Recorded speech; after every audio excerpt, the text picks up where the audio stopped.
Powered by Riverside FM. We're just gonna go. We work best under pressure anyway, right? Under pressure. Ding, ding, ding, ding, ding. Episode 3, Murderbot. Murderbot, Murderbot. Murdering the things a murderbot does. Yay. Now we've got a theme song for this episode too. Yes.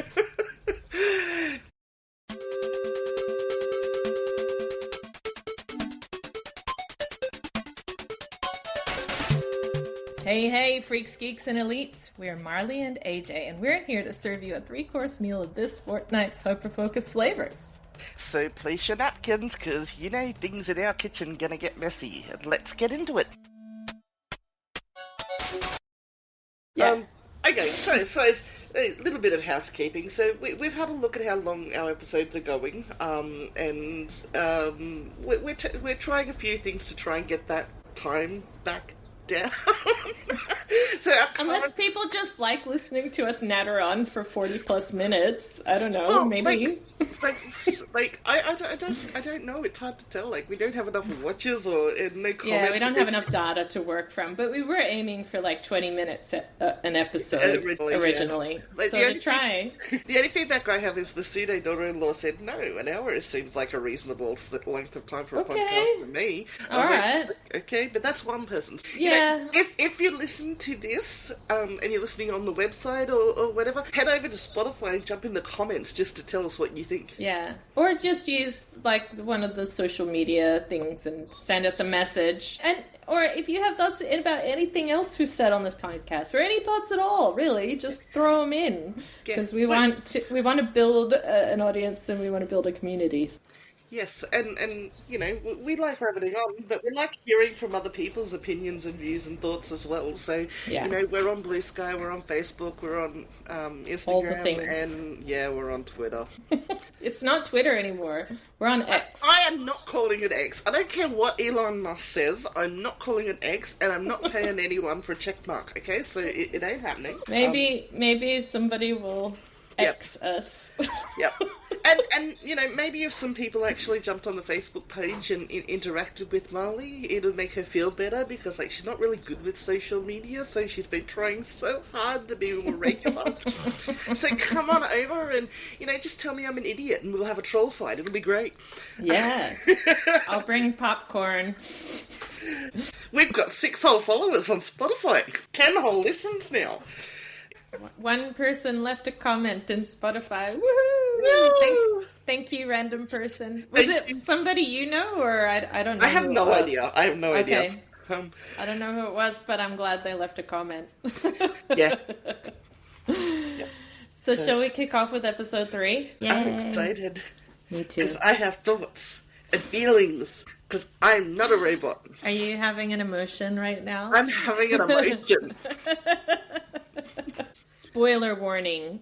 Do not proceed with listening unless you want to either hear everything that happens without having seen it yourself, or hear everything that happens without having read it yourself, or you have read the books and watched the show and you want to join in on the commentary. Yes. We'll give you 3 seconds to make up your mind. and now we're going to launch into spoilers. Oh yeah, we are not focused enough at all to remember what's a spoiler and what's not. We're discussing this thing. You're opted in. Yes.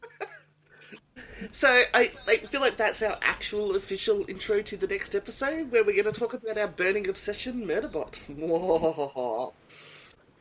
Episode 3, Murderbot. The books, the show, the obsession. The Skarsgård. Skarsgård. Oh, dear. I do feel like it is very hard, just like jumping straight in, to appropriately use the correct pronoun for Murderbot when it's got Alexander Skarsgård's face. I keep wanting to call Murderbot he instead of it. Yeah, see, I'm good with it, but it's probably because I don't have a crush on Skarsgård.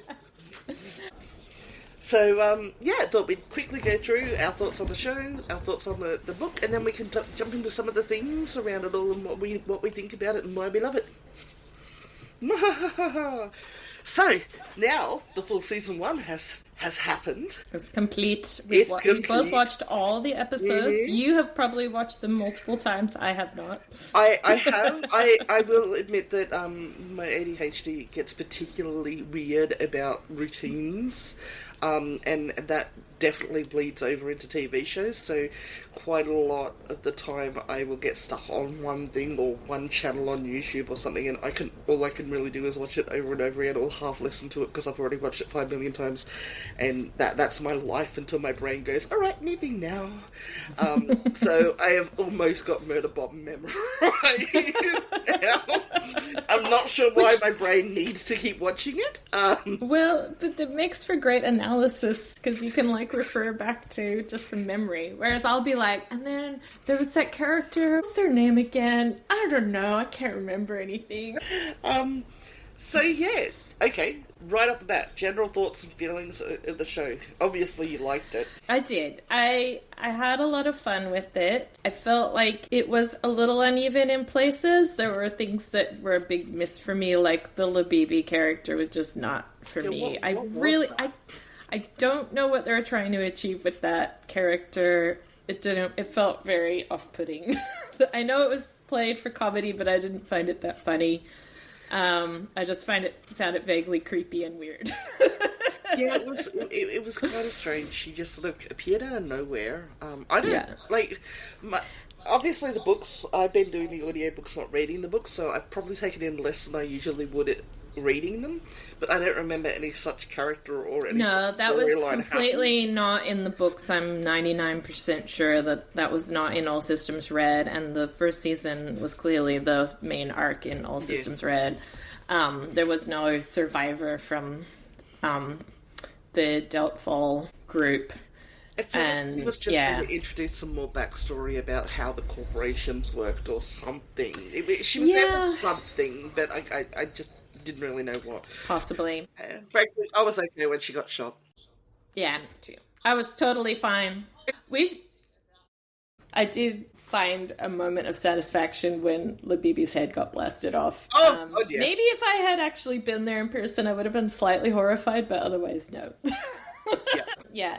So I gave it a solid B-, I'd say. Yeah, I know, especially because you have short episodes, you can't go into a lot of the depth. I did feel that the read on a lot of the characters was significantly different, but sometimes that really worked well, especially with Garathan. I thought it was really cool that Garathan got the character development that he did. I feel like he actually got the most character development. Yeah, it was almost like he got more than Murderbot got itself, so which was kind of interesting. But I quite liked the actress that played Mensa. Mm-hmm. I thought she was really good and really empathetic, and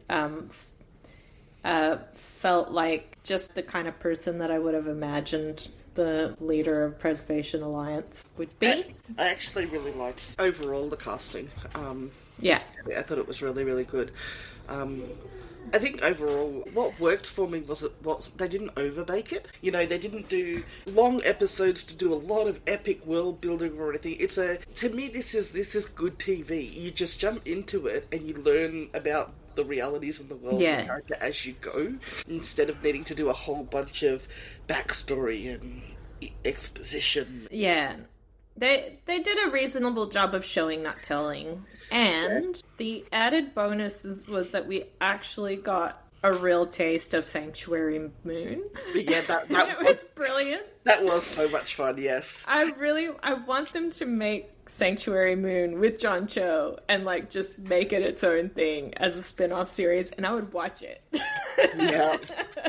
It was golden. Yep. I also like the sets too. With a lot of sci-fi, they have a tendency to overgo with making everything look really techy and advanced and spacey, and they just had really clean, simple sets. They were settings for the story. They weren't the focus of the story. I really, really liked that. I think it helped that a lot of the story was set on this survey mission. So it could be quite simple because they're just staying in like a, basically a portable habitat that kind of just comes out of the box, like the future version of a tent, basically. But what I thought was really cool was all the costumes were really great. They felt very appropriate, and the way that they made all of the Prezox team look kind of a little bit taggy, but a little bit fun and funky. Yeah. Everyone got like cool colors and the sense that that they clearly have an advanced technology that can kind of let people produce whatever clothes they want or need. So it wasn't all like, I always felt like Star Trek costumes were the worst. You don't want a polyester jumpsuit? Really? And the other thing I think for me they did really well was this is how I like to see diversity done. Like, there's no big major talking point about that person's black, that person's white, that person's Hispanic, that person's non-binary. It's just who the character is. Like, they don't hype it up. It's just naturally a part. Like, it's normalized. But it's also not ignored, Exactly. Yeah, it's acknowledged, but not made a big deal of. Exactly. So, yeah. So to wrap up this particular part of the conversation, that worked for me. That's how they approached it. Yeah. Well, and when you have a fictional universe where there's whole planets, that are where the unit is a planet, not a country or even like a continent or something like that, then that makes a lot more sense anyway. It doesn't make sense to, get down to that. I mean, that's kind of what I liked about The Expanse as well. It sort of talked about this future state where people have gone out into space. Your old cultural identities don't make sense anymore. Everybody's intermingling. And there's a really cool melting pot that happens out in space where people are speaking like a patois of like 3 different languages or more, and it's all just blended together, which is really intriguing. Like, it just underscores this is something that we construct together. Yeah. And so we shouldn't get so worked up about people being the wrong one or whatever. Yeah, and from now on, because I can't seem to express myself without feeling like I'm expressing myself wrong, Tom Hardy will be taking all questions for me on things like diversity and sexism rating. Nice. I watched a whole bunch of actors shutting stupid interview questions down, and he pops up a lot. It's like, hey, what are you asking me? I have no idea what you're asking me. Are you asking me about my sexuality? What does it matter? Move on. He just shuts them down. And I'm like, nice. That's it. From now on, he's going to be my PR person. Okay, there you go. Yep. Easy. So, moving on. So how true do you feel the show was to the books? It was a mixed bag for me. Mm-hmm. I was slightly disappointed in the take on Murderbot being slightly more hapless, and I think that's maybe just a function of the medium. Like, the books talk a lot more about Murderbot seems to be able to hack anything, and it's all very seamless, and it seems a lot more in control of its circumstances in some ways, whereas the Murderbot of the TV show kind of seemed a little bit helpless at times. Bit more like he was bumbling through. Yeah, a bit more like it was just there along for the ride. Although maybe that will change in season 2, where, I could see the beginnings of a potential tonal shift where Murderbot's going out on its own now. It's not on inventory anymore. It's free to go where it wants, so it's sort of taking control of its but within thing. reasons, because we've read the books, remember? Yes.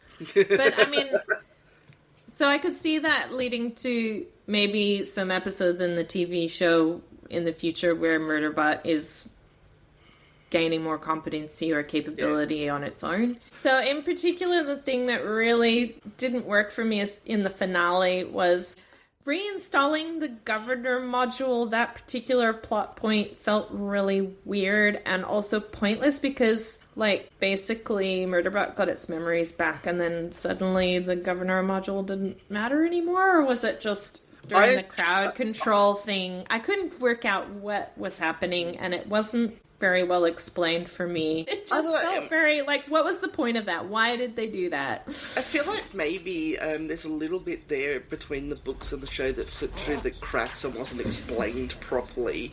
And because I'm sure it was the books I remember hearing it the best from, where he actually explains that they have memory storage in both their organic and inorganic parts, and they can't properly write the stuff in the organic story. Yeah, sure.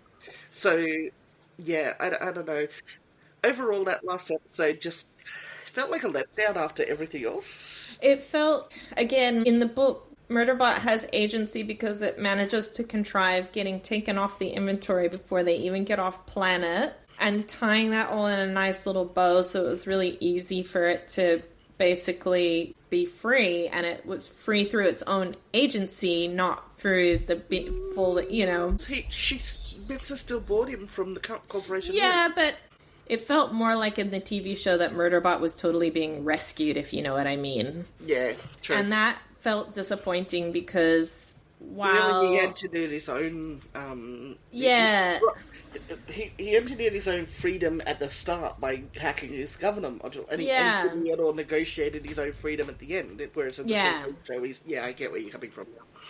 I acknowledge that throughout the books there are times when Murderbot has to rely on humans a bit more, and that's a good exercise in learning to trust other people and kind of be part of a family, so to speak. But the way that was done just felt like the humans had to save Murderbot in the end, and I kind of didn't like that. And while I liked the character development with Garathan going out of his way to help it, even though he didn't like Murderbot at first and didn't trust Murderbot, like the whole circumstances that brought that about felt really forced to me, and it didn't feel like quite the same tone as the... So, my headcanon for that, because it was a sudden abrupt change for him, so in my headcanon, even though it wasn't spelt out, he did it because of the love of Mensa, and because Murderbot saved Mensa. I don't mean the Garathan part. Like, I felt natural, right? Yeah. Like I liked that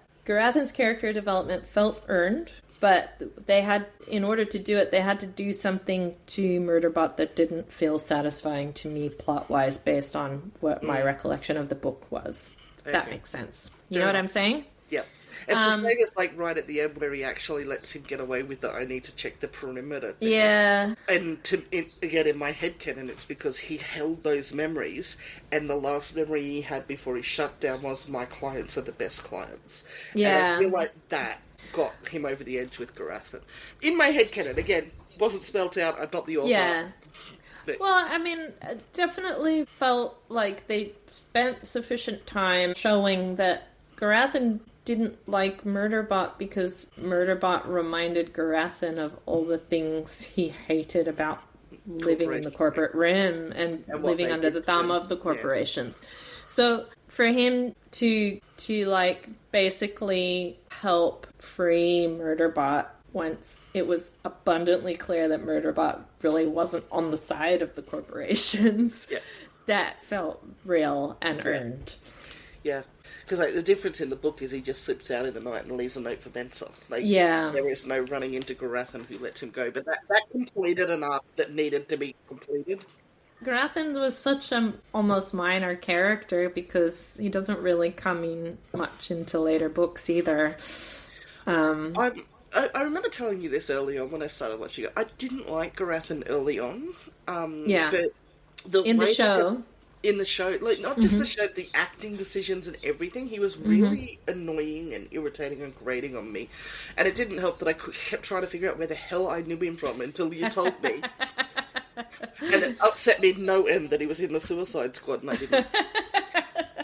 I'm very bad at facial recognition, just for our audience. I'm just generally bad at recognising people, okay? So, yeah, but by the end of it, he actually was coming up to be one of my favourite characters. Arata was like, I found her a little bit annoying in the beginning and really annoying towards the end. Because she really comes across as a spoiled little princess. Like, what she wants, she gets. What she wants, she gets. And, like, Pinley is just, like, bending over backwards to give her whatever will make her happy and keep her. And, like, don't get me wrong, Pinley wasn't an angel either. That relationship really read as unhealthy to me, the way they portrayed it. It was just so bad. Codependent, or maybe not codependent, but, like, there's definitely... It felt like they were both manipulating each other. Yeah. It didn't like, there were no healthy conversations being had at all. Like, you know, Arata obviously wants to get on to Rhoda, and she's just sort of pushing for a throw will make us happy, instead of just admitting, look, I really want to do him. Although, look, the plot twist, minor plot twist with that. Rati says, I'm in love with Pinley. That was just... That was too funny. I have to break it off because I love Pinley and... I feel like I'm falling in love with one of you and not with the other. Yeah. And, like, I think that highlighted how I felt about Arata through the whole thing, was when she went, are you sure you said the right name? It's like, main character syndrome, she really thinks, like, she's always in the right, she's... Yeah. And that's really not... the errata in the book, I felt. No, it's not. You know, especially the later ones, which feature her a bit more as a main character as opposed to sort of just a secondary. She comes across as a really well-grounded and well-reasoned person, not this emotional, hyperactive nutball. Yeah. So I guess that's another example of where tonally I felt like the show didn't quite match up. I think one of the nice things about the books is that there were no real characters that you hated. Yeah, they all seem to be just bumbling around, and they had their own strengths and weaknesses, but no one was particularly annoying. Even the antagonistic characters were very empathetically portrayed, like the corporate lackeys and stuff like that. It's just the thing they knew. It kind of just highlighted that it was the system that was broken and not the people. Yeah. Well, except Breakers. Except who? Grey Chris. Oh, well, yeah, I mean, but again, that was the ultimate extreme, but that's the corporation driving that, right? Yeah. It's their strategy. Like, to me, and this starts going into the themes that we want to discuss, like the whole, you know, good versus evil thing, and like trying to consider whether or not AI is evil or good or whatever. But the way in the books and the TV show, they basically had the two extremes in humanity. So they had extreme naive, everything will be good, we don't need to kill anyone to get out of here alive, and then the other end of, we're going to kill everyone and leave no witnesses. Yeah. And it felt more like Murderbot. The bot was actually the more neutral moral ground. He didn't kill people just to kill people. He'd do it for defense. You know, it made it seem like he was actually the rational grey area. Yeah, yeah. So, or even taking things from first principles rather than just subscribing to dogma. Yeah, like not all killing is bad killing. Not all saving is good saving. You know? So, yeah, it was interesting. I think the thing that I appreciate about the treatment of artificial intelligences, and these are, you know, true intelligences that are sentient in this story, is that they do form bonds with others of their own kind and people. So Art, which we haven't really touched on yet because Art hasn't shown up in the show yet. Art is the best. Art is an asshole because, you know, as Art's his nickname...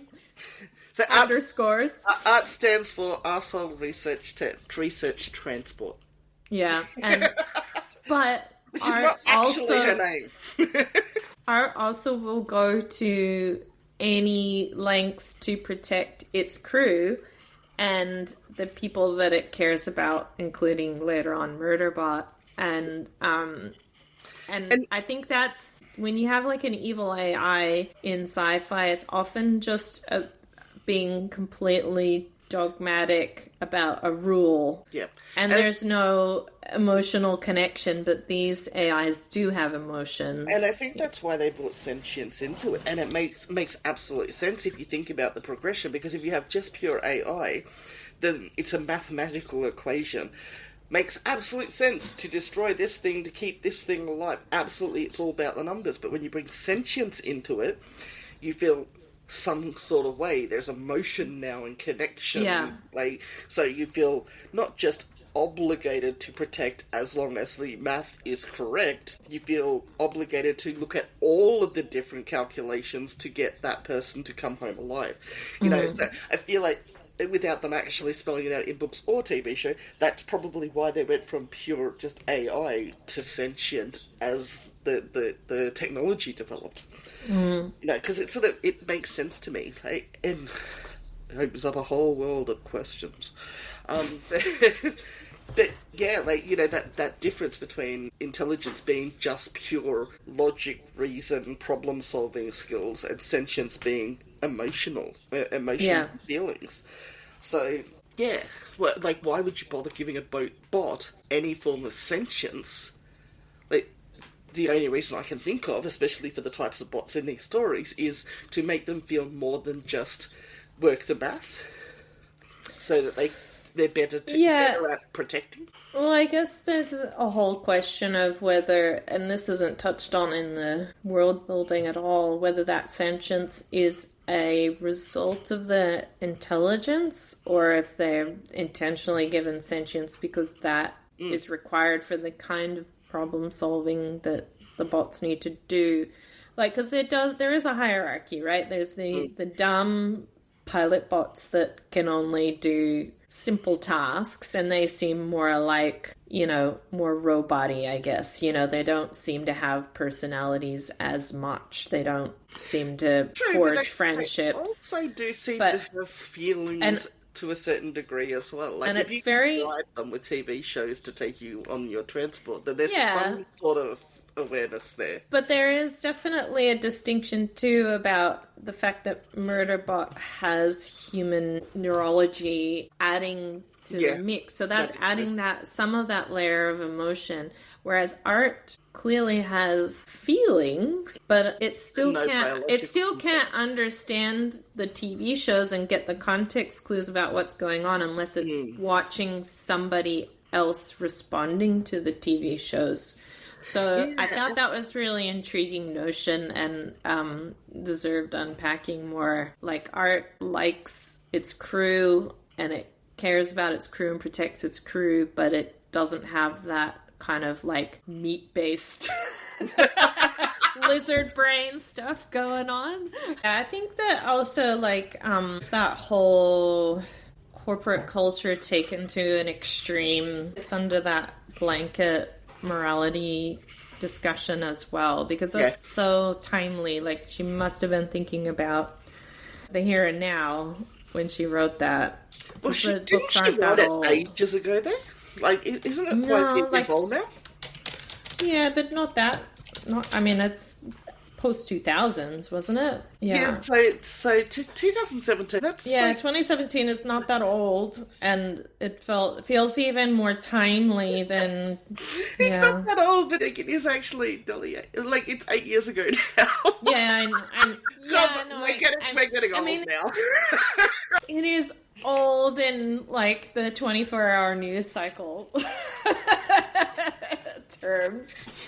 Yeah, but it's not that old in terms of the whole notion of we're going back to feudal systems, but instead of like a local lord, you have a local corporation. You know what I mean? I want to go back and do the morality of creating sentient beings and what the responsibilities the creators have to these sentient beings. Yeah, well, that's one we didn't really dip into that much, so let's dig into that. I don't know, I mean, we have so many stories of, you know, you have like the idea of Pygmalion, you have Frankenstein, and then, we have this notion of, like, creating AI. all the Asimov books. Have you ever read any of the, like, iRobot and stuff like that? Oh, I did read iRobot. Yeah. Oh, no, sorry, I read I Am Legend, my bad. Oh, that's totally different. Yes, it is. Yeah, but creating, it's a really tough one to answer because other than, like, having children, people don't really create sentient beings. So do we treat an AI like a child? Well, at what point does it become life? Just because it's not biological, If it has... So especially with sentience, they have feelings and emotions. Yeah. So the thing that defines us as living beings is our emotional attachments to things and each other and feeling things. But at the same time, like, if you didn't have emotions and you were still a human being, that's still life, right? So where is the line? It's very, very blurry. Yeah. Well, and see, I think this is every time some tech presses that Gen AI is around the corner, I'm like, but we don't know what it is. We don't know what intelligence is. We can't define it. We can't really define sentience. We know what it's not, but we don't know what it is. So that makes it hard. But, like, there was so many slippery slides just in, like, the TV show itself. They made such a point of Preservation Alliance sees sentient constructs as people. Yeah. But Grattan is fine with hacking into his mind. I find that a slippery slope. Well, I mean, he does come from a culture where people are disposable assets, right? That's fine, so but he signed up to be a part of Preservation Alliance, so he should be running with their laws and... It doesn't mean that he won't bend the rules or make mistakes when it suits him. He's still a human being.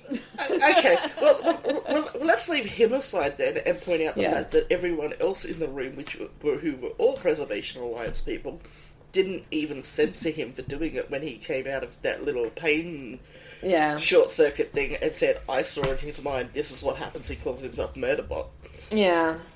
And I find it interesting, morality-wise, that he had no problems with hacking into his brain and spilling those secrets to everyone in the room. But Murderbot picked up on something personal and private from him, and he covered it up. And didn't say anything. Yes. So who's the higher moral ground there? Oh, well, easy. I mean, if you're a respecting personhood, it was clearly Murderbot. Yeah. Yeah, I don't know what responsibilities creators have towards sentient beings. It's a little bit slipperier, isn't it? Because, like, you create a biological unit, a child, and you have a responsibility to make them a functional member of society until they're, like, 18, and then your responsibility start waning. But with AI and artificial sentience and stuff, it's not exactly the same. It's not as cut and dry. There's no normal growth progression of when your responsibilities over this new being end. Yeah. I suppose that you would have some responsibility to help that sentience feel worthy and develop its sense of self and that it's cared for in some way. And then here is how it needs to engage with other sentient beings. But at some stage it needs to be independent. Yeah, and I think this segues nicely into the mental health themes of identity and autonomy, because you see the themes through Murderbot, both the book and the TV show, that even being programmed for this is your purpose is once emotions and feelings come into play, it's no guarantee that you want to embrace your purpose, because he really, really didn't. He just wants everyone to go away and let him watch his shows. Well, yes and no, but I mean, in the TV show, that's kind of where we've gotten to. But I think the thing that I really enjoyed about the arc of the books is that you do see Murderbot finding an identity beyond just consuming the media, right? It finds its place. It still pops up. I'm up to book 6 now, and there was a quote, a couple of chapters ago where he was literally I just want everyone to leave me alone so I can watch my media. Yeah. I mean, that's true. But that's not like the disagree. only. That's like an aspect of itself. It also likes, It solving seems to be crimes and helping humans, and it seems to be his coping mechanism and stress and stress response. So there's definitely a lot of mental health things tied in for through sure. the whole thing. I think one of the things that I've enjoyed following along with, I know I brought it up before, but I like the Reactor Mag often does like reactions to shows, and they've done one on Murderbot, and because I think Martha Wells published through Tor Publishing and Reactor Mag spun out of Tor.com. There are a lot of people like on that blog who have read Murderbot and loved it for a long time. So there was some really interesting insights and connections about, Murderbot as a neurodivergent analog for people, and in particular, like being autistic, and which I don't know a whole lot about, but like it was really interesting to read the blog about it, and also just being like one of the people who was posting on it was non-binary, so like that lens as well of being kind of not cishet and the mental health issues that come out of being misgendered and things like that. Yeah, I did see one also that was from the asexual slant as well, and that they finally had a character that they could sort of jive with. I'm happy that they found something they could find a connection with and feel like they were included. I thought it was more towards the autistic sort of side of things than any sexuality, but that's my personal interpretation. Yeah, I mean, there were some obvious cues, like not liking eye contact and, things like that. And again, it's probably also because of my particular biases, being on the spectrum and, ADHD as well. So maybe that's why I think that it's more about that. Because, as far as the rainbow contingent go, I definitely don't fall anywhere on the ace side and things. I've never had the problem with that. I'm definitely well and truly into the bi spectrum.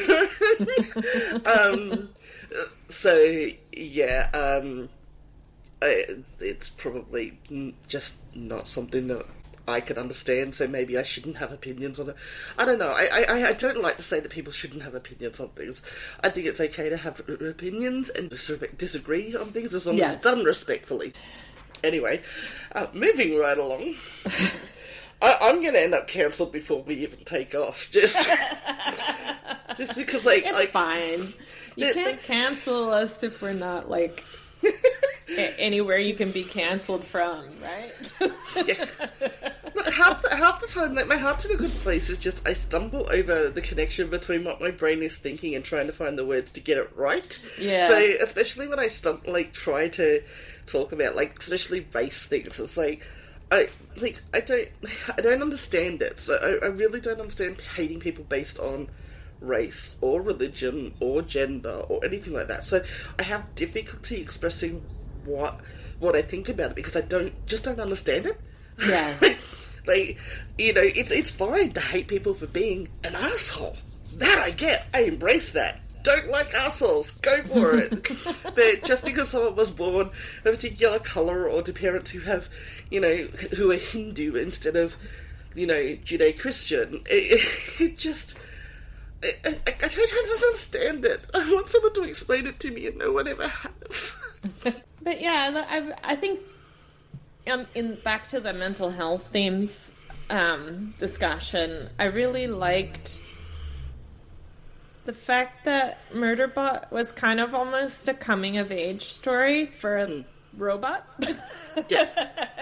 It ties into that identity notion and that sentience notion where, a fluke basically gave Murderbot free will. Yeah. And the stories are about Murderbot figuring out who it wants to be. Yeah. I think it's interesting that... So, there's that whole theme of, like, isolation and connections and community, and that giving you some sense of purpose. Yeah. And she's written into it that basically it's, like, automatically, without consciously really thinking about it, tried to do that with these soaps. Because, like, when you think about it, a lot of media, it makes people feel connected in a really weird, artificial way, because, like, there's these stories about these people, and they connect with the characters. There's this artificial bond there.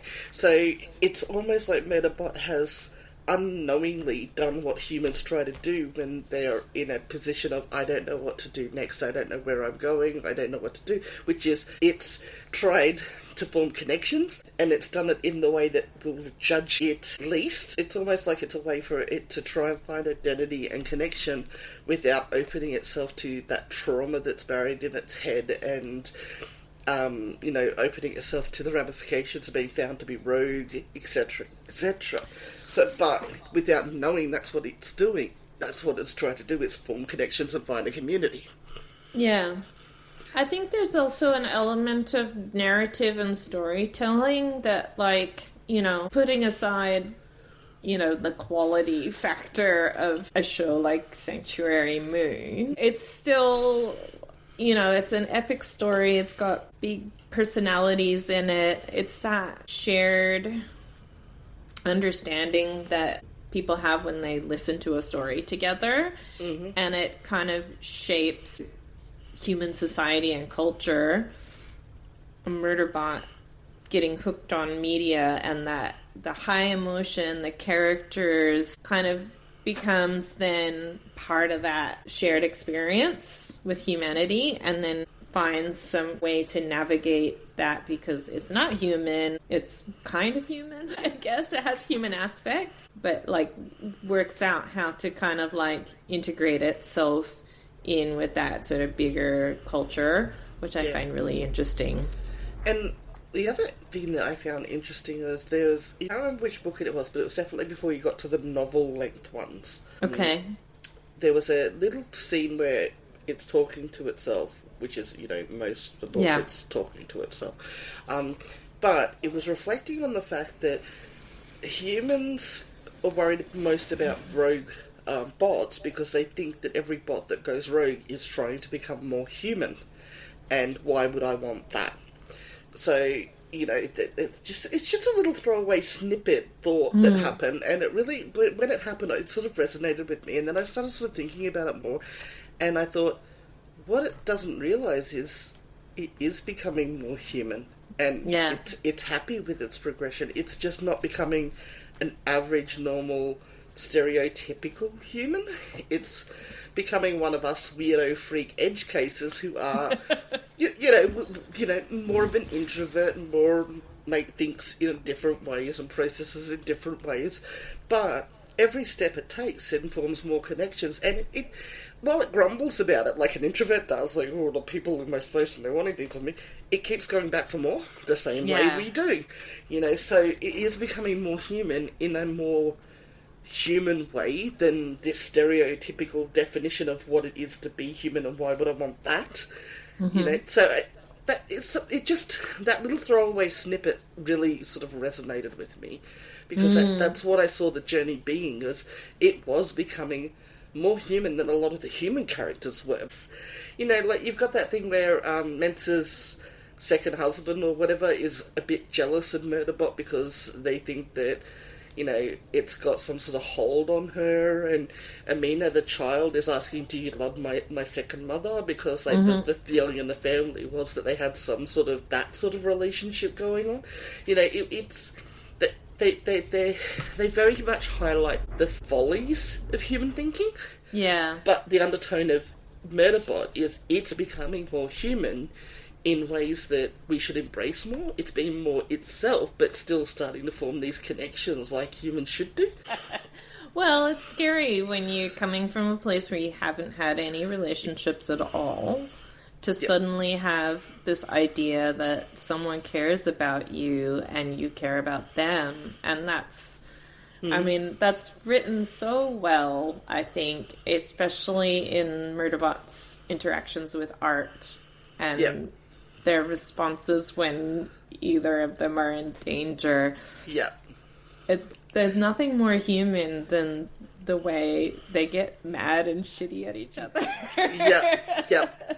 Or even just the way he thinks about these relationships. Like, he deliberately, it's written into the book, like, deliberate lines that say, I don't like these people, but if anyone hurts them, I will kill them horribly. Yes, But it's true. Even people that you like and care about drive you nuts, right? Like, they're annoying. What did we want to wrap up with? Like, what's our conclusion with Murderbot? How do we bring it all together? Look, I think, ultimately, I think it's been really well done in a way that there is something for everyone to see a bit of themselves in and connect with. You know, there's definite things in there that you can pick out for mental health, loneliness, data and security, artificial intelligence, ethics, morality. There's a lot there you can unpack, so it depends on what you're interested in, I guess. You know, like I said before, asexual people feeling connection with Murderbot, I don't really see it. I see the neurodivergent thing. So I think it's been really well done in a way that gives something to everyone, and without excluding anyone, if that makes sense. So I reckon people should give it a look in and go. If the TV show's not your thing, maybe try the books or the graphic audio novels. I did the actual dramatic graphic audible books, not just the regular ready books. And because of that reason, it did take me a little bit longer to really get into the TV show, because the guy that they got voicing Murderbot, I still think his voice is more perfect for it than Skarsgård. It's just something about it that just sounds more Murderbot-y. Like what I was expecting from that character. I'll have to check it out, because I've heard other people say the same thing, that it was really hard to follow the audiobooks with the show because they felt that the voice embodied Murderbot so well. Yeah, I mean, even just get the first one, because they're novellas, it's only like less than an hour worth of listening, so... That's what I really loved about reading the stories, too. They were like snack size, but what I thought was really powerful, and I think we actually chatted about this before, maybe not on a recording, but I like it because it's sci-fi with really good world building, but it's not like crunchy sci-fi, right? Like, it doesn't feel like it has to explain how the hacking works, and it doesn't get into the nitty-gritty of like how constructs are made. We just know that they have cloned human neural tissue and stuff like that, but none of that is important, right? It's not for the story, Yeah, but it's believable enough. It doesn't feel hand wave. It doesn't feel like magic. It feels like a real lived-in world. Yeah. And it's very both timely and timeless. Like, the whole notion of the Corporation Rim really feels quite modern and contemporary. You know, that is one of the biggest things that we're going to have to grapple with as a society right now is how much are we going to give corporations, how much control, how much power, how much wealth? Where are we going to draw the line and say, no, let's go back to being a more human-centric society and stop worshipping corporations? The themes and the notions are nothing that new. They're, and I feel like it's a story that would stand up to the test of time really well. Just really enjoyed the crap out of reading the books. And I love the TV show. It's fun, it's funny, it's made me laugh, and it does carry a lot of the flavor of the books, but the books will be number one in my heart always.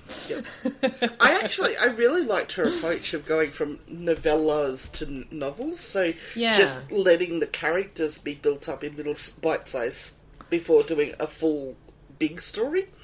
I liked that approach. It really helped ease me into this whole new world. But yeah, like you said, that's one of the things that always bugs me about sci-fi, why I always sort of check out. They try to over-explain the science behind everything too much, and it's like, I don't care, I'm here for the story. Yeah. So, yeah, I suppose at the end of the day, I'm eager for season 2 to come because, like, the show it's good, it's clean, it's simple, it's fun, and it's an easy watch. The books are fun, so I would recommend people giving it a try. Yeah, and come be obsessed with us. Come be obsessed with us. Then come to the Facebook page. Drop your comments in there about why you disagree or agree with us, but do it respectfully. We don't like trolls. And yeah, engagement farming. Yeah, sure.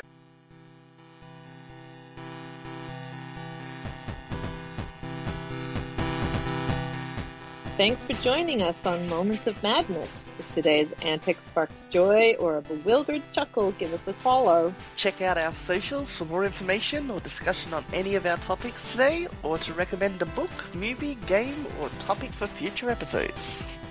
Until next time, keep waving those freak flags high and embrace the beautifully bizarre.